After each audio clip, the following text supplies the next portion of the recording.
NRC का जो मुद्दा है टोटल पूरी तौर पे आरएसएस की एक साजिश थी मुसलमानों के ख़िलाफ़, और जिसको वो इस्तेमाल करना चाहते थे ना सिर्फ मुसलमानों के ख़िलाफ़ बल्कि उसका फ़ायदा वो उठाना चाहते थे असम में, जहां वो सक्सेसफुल भी हुए, और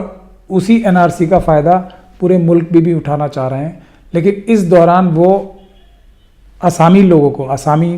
असामी जो ओरिजिनल असम के रहने वाले हैं, उन लोगों को अब वो सेक्रीफाइस करके अब बंगाली लोगों की तरफदारी करना चाहते हैं, यानी कि बंगाली हिंदुओं को ही असामी हिंदुओं से लड़ाकर वो बंगाल की 42 सीटों पर कब्जा करना चाहते हैं और पूरे मुल्क में भी इसका फ़ायदा उठाना चाहते हैं। तो ये साजिश हम उनकी आज से कई साल पहले समझ गए थे, 3-4 साल पहले। तो हमने इसी पे काम किया था और मुझे उसके लिए बड़े दुख के साथ कहना पड़ रहा है कि उस साजिश में आरएसएस की मुलविस ना सिर्फ आरएसएस के लोग थे बल्कि हमारे अपने लोग जो कि हमारे कायद हैं, मुस्लिम कम्युनिटी के कायद असम में भी हैं और मुल्क के दूसरे हिस्सों में भी हैं, वो भी उसमें पूरी तरह से मुलविस रहे थे। एनआरसी की जो साजिश शुरू हुई 1980 से हुई और उसमें ये दिखाया गया कि बांग्लादेश से मुसलमान, मैं इस बात को दोबारा कहना चाहता हूँ, बांग्लादेश से मुसलमान आ रहे हैं असम में और वहाँ पे मुसलमानों की तादाद बढ़ाकर असम पर कब्ज़ा करना चाहते हैं, ऐसी साजिश प्रोजेक्ट की गई। इसमें जो हमारे लोग, जो हमारे कायद थे असम के, ख़ास तौर पे बदरुद्दीन अजमल साहब या उनसे पहले जो भी कायद रहे, उन्होंने भी इस बात का फ़ायदा उठाया और मुसलमानों की जो इनसिक्योरिटी थी इस बात के लिए उसको कंसोलिडेट किया अपने पीछे और बहुत ज़्यादा राजनीतिक तौर पे भी, सियासी तौर पे भी कामयाबी हासिल की और बहुत ज़्यादा पैसे भी कमाए, अपने बिजनेस में भी बहुत फ़ायदा उठाया। लेकिन उनकी जितनी भी तमाम कारगुजारियाँ रहीं उससे आरएसएस को और बीजेपी को वहाँ तक़वियत मिली और उनकी नतीजतन गवर्नमेंट बनी। लेकिन हमने जब 3 साल पहले ये काम शुरू किया तो हमने उनसे ये बोला, सबसे ये बोला, सीधे बदरुद्दीन अजमल साहब पर हमला कर रहे हैं,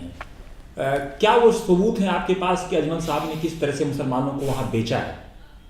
देखिए, मैं किसी पे हमला नहीं करता हूँ, मैं अपनी बात कहता हूँ और साफ गोई से कहने का आदी हूँ मैं, और अपनी बात की अगर मैं पब्लिसिटी करने लगूँ तो शायद हमारे जो कौम के कायद हैं बहुत, तो वो शायद अपनी मुंह छुपाने की जगह भी नहीं मिलेगी। लेकिन मेरा उसमें कोई इंटरेस्ट नहीं है। मेरा आज भी इंटरेस्ट इसमें है कि जो भी हमारे कायद हैं वो सब सही काम करें, हमारा मुल्क भी उससे फ़ायदा उठाएगा और हमारी कम्युनिटी जो मुस्लिम कम्युनिटी है इंडिया की, भारत की सबसे मजबूत कम्युनिटीज़ में से एक है, वो भी अपनी सही जगह पा पाएगी। लेकिन हमारे अपने लोग ही अगर हमारे लोगों की पीठ में छुरा घोंप के पूरी कम्युनिटी को पीछे करते हैं तो मेरा ये फ़र्ज़ है कि मैं सच्चाई बयान करूं। मेरा आज भी उन लोगों से गुजारिश है कि वो सही रास्ते पे चलें और हमें मुल्क को भी मजबूती मिलेगी उससे और मुसलमानों को भी मिलेगी। तो बदरुद्दीन अजमल साहब की जो मैं बात कर रहा हूँ उनसे मैंने सबसे पहले, वो भी मेरे पास आए थे और एक सिटीज़नशिप सोशल जस्टिस फोरम है वहाँ पर, 2 लोग मेरे पास आए थे। लेकिन उनका मैंने केस लिया जब मैंने उनसे ये सब कहा कि ये सारी जो बीमारी पैदा हुई है 1980 से शुरू हुई है और 1997 में ये जो डी वोटर्स की जो कहानी शुरू हुई थी, इसमें हम लोगों को उनकी कानूनी कार्रवाई में इंडिविजुअली मदद करनी चाहिए थी। तो उससे अगर हम मदद करते उनकी तो शायद ये नौबत नहीं आती। तो उन्होंने फिर मुझसे कन्नी काटना शुरू किया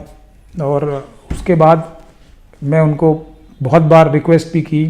कई बार रिक्वेस्ट की कि सब मिल बैठते हैं एक साथ और इस पर स्ट्रैटेजी बनाते हैं और हम एक्सपोज करते हैं कि आरएसएस कैसे मुसलमानों का नाम लेके, बांग्लादेशी मुसलमानों का नाम लेके पूरे मुल्क को बेवकूफ़ बना रही है। दरअसल मुस्लिम बांग्लादेश से असम में आ ही नहीं सकते, ये सीधी थ्योरी थी जिसको बदरुद्दीन अजमल साहब ने भी माना, सब ने माना और हमने उसके सारे सबूत भी पेश किए। मगर उनकी तो प्लानिंग हमेशा कुछ और ही रहती है। उनके 15 MLAs ने एक कोर्ट में केस फाइल किया था जो कि सिर्फ कुछ सबूत ना देने की वजह से वो विड्रॉ किया था उन लोगों ने खुद। तो ऐसे कई मेरे पास सबूत हैं जिससे ये साफ हो जाएगा कि ये लोग उसमें शामिल हैं और उसमें मदद कर रहे हैं आरएसएस की, ताकि मुसलमान इनके पीछे, डर की बुनियाद पर इनके पीछे रहें और पूरे मुल्क में और असम में बिलखुसूस आरएसएस वाले फ़ायदा उठा सकें। राजा साहब, इस पूरे एपिसोड को एक्सपोज करने के लिए आप क्या प्लान तैयार कर रहे हैं? देखिए, मेरा आपके सामने 2 चैलेंजेस हैं, एक लीगल महाज पे, एक सोशल महाज पे। देखिए, मेरा कोई प्लान किसी को नीचा दिखाना हरगिज़ नहीं है। मेरा काम है एक मुस्लिम कम्युनिटी को और जो दूसरी ऑप्रेस्ड क्लासेस हैं, SC ST और OBC, उनके हक में काम करना। अब उस हक में काम करने की वजह से जो लोग भी उसके सामने आते हैं या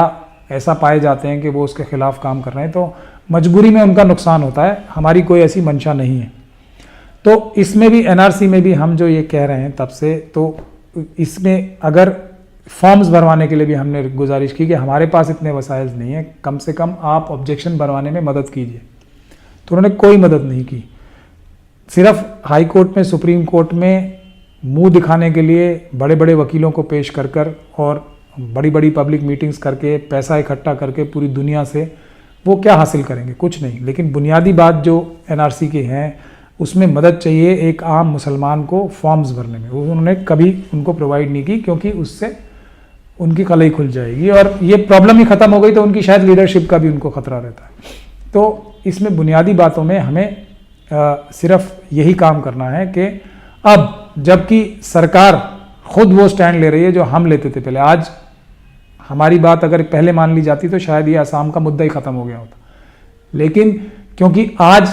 लोग हमारी बात की इज्जत ज़्यादा इसलिए कर रहे हैं कि हम लोगों ने जो आज से 2 साल पहले, 3 साल पहले बातें कही कि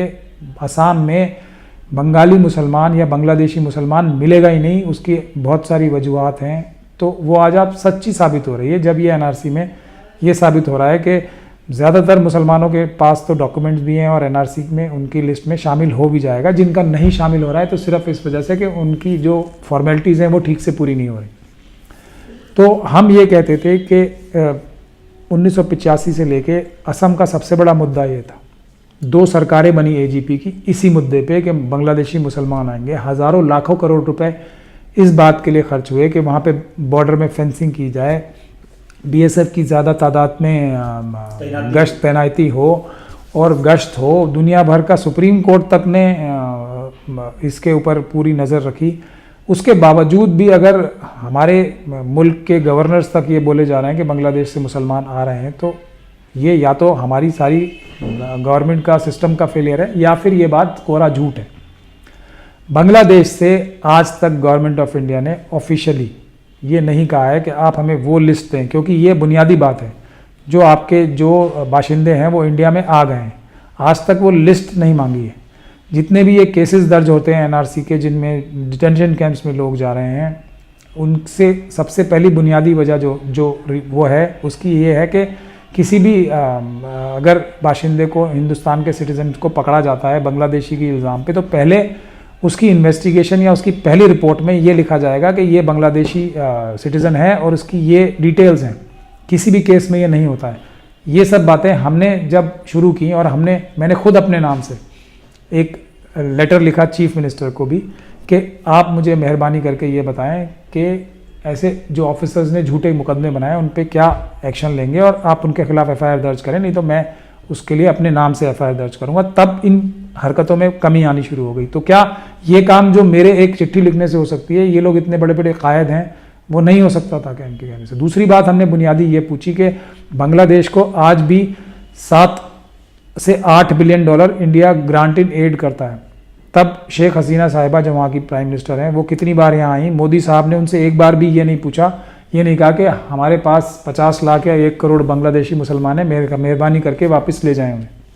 तो ये सब बुनियादी मुद्दे जब हमने उठाए, ये भी हमने मुद्दा उठाया कि जो बांग्लादेश की जो एम्बेसी है उसका एक आउट स्टेशन या उसका एक ऑफिस खुद गुवाहाटी में खुलवाया सरकार ने अभी। तो इससे ये सब बात वाज़ेह नहीं होती थी कि बांग्लादेश से कोई भी आदमी बिलखुसूस मुसलमान वहाँ से नहीं आ रहा। मगर इन सब मुद्दों पे हमारा साथ बदरुद्दीन अजमल साहब ने नहीं दिया। इसी सब से हमारे पास ये सारी वजाहत हुई कि ये लोग सब RSS से मिले हुए उनकी मदद करते हैं।